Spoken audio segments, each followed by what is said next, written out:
the original thing was candor and tactful. So I think tactful communication is an art form, and it can be appreciated by balanced people. Unbalanced people tend to take tact as lying. Now, manipulation is tactful because you're skillfully navigating a conversation in order to deliver a message in the best or most effective way it can be received. And if the goal is to get a desired result that's positive for all, that would be back to the original conversation, positive manipulation. Um, like so, I could almost guarantee the way I speak, it bothers the most polarized individuals, right?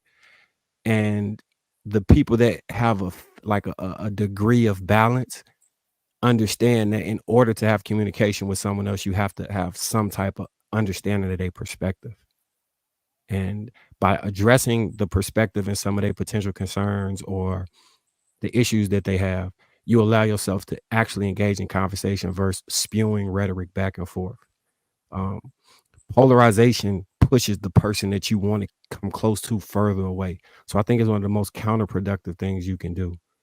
Uh, when it comes to like actually being tactful, though, it's a possibility that you can soften a message too much.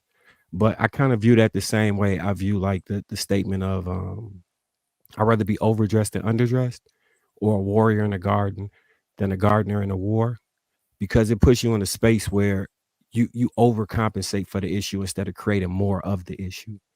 So even if it's softer, at least the portion that was received will be received versus none of it being received. And yeah, so anybody that really hates how I talk, I can almost guarantee that the results that you have, and anybody that understands how I talk, I can kind of understand, or we're gonna have similar type of results, and those things will shape your viewpoint of reality on life. So I did have something to say, last quick. I do think that people receive and perceive information differently. I don't think that we all have the same communication styles. I just don't. I think it goes back to like motivational speakers and people who I love watching documentaries about people who were cult leaders and like pastors of 20, 50,000, person congregations. People have different ways of delivering messages, and certain people latch on to that. I don't think that we all have the same communication styles. And just right before COVID, this whole like leadership and like follow and be your best, like the whole who is it, Tony? What's his name, y'all? That the major motivational speaker. I can't think of his last name right now. Tony But Robbins. Tony Robbins. yeah, people like that, like people they are polarizing. They are, fired up and crazy and do all kind of wild tactics, while other people don't identify with that and they're not going to receive that, and it puts off and conflicts with their energy of like sitting in a room having to listen to somebody like that. But a person like that has hundreds of thousands of followers and hundreds of thousands of people who believe in their messaging. So I just don't think that we all gravitate towards the same communication style. All are just afraid. Many of you all believe that whatever you believe about yourself, someone else believes about you. Many of you all are afraid to be hurt again. Many of you all are afraid of rejection. You feel like people are not going to accept you. You feel like that if you show up as who you are authentically, that people are going to turn you down, and you truly have social anxiety. It's not introversion. So y'all have to stop making that excuse. I hear, and I trust me, I work with hundreds of women a week. I work with many men as well, and I can tell y'all that is something that people hide behind. If you want to have a relationship, if you want to be married, if you want to date, stop hiding behind your fears. You are paralyzing yourself, and most of those fears are adopted. They're either adopted from somebody that you witnessed it with, they're either adopted, or maybe you have gone through some type of childhood adverse events. Maybe you have gone through trauma, but if fear keeps you handicapped, how do you think that you're going to grow and get what it is that you actually desire? But this is the same one that's talking about Kevin Samuels, but he keep taking pot shots for entertainment value. Y'all notice that? Just no opinion. Anybody want to go? Just learn to just yeah, you get triggered too quick. You get triggered too quick. You just seem like an angry person, bro. So I'll kick it You off. the one So, who literally almost ruined the whole Mr. show with Lego. your stupid ass question. Like, calm Mr. down. Let Go. Mr. Yes. Let Go. Let it go. My point is So that call somebody somebody's trying to talk, sir. Go ahead, Casey. talking. So Casey. Go ahead, Casey.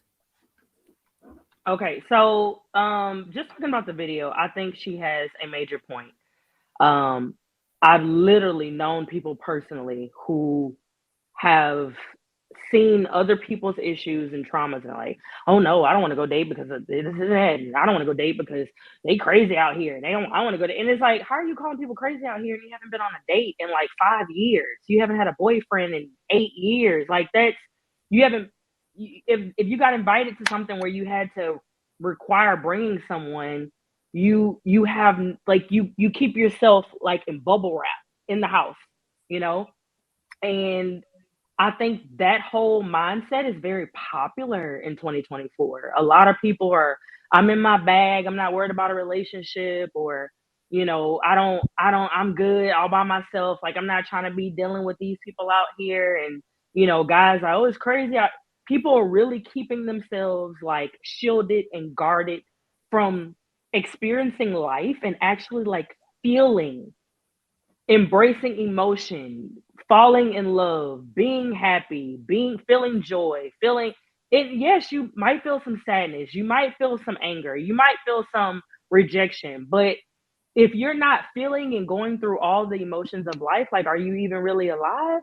Are you scared that you don't deserve love? Are you scared that, like she said, being your true self, men and women alike, are you're not going to be accepted? So I think certain people feel like there's other things that they could be focused on outside of love.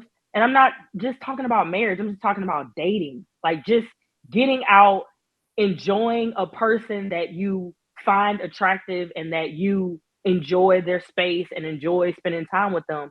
People are scared of that in 2024. And so however people can talk and embrace and encourage people to get outside of their comfort zone and not say I'm an introvert or I'm this and I'm that. No, you're really just hindering yourself and holding yourself back. So I think it's important to encourage those around you, like get out there, make yourself available. And that if you just go to work and come home, no, God is not going to drop somebody at your doorstep. It's not going to happen like that. It's not. It's not. You have to make yourself available. You have to be outside, as they say. And no, I don't mean clubbing or partying, but you have to be available to even meet someone, whether it's a friend of a friend of a friend or a complete stranger. You have to make yourself available.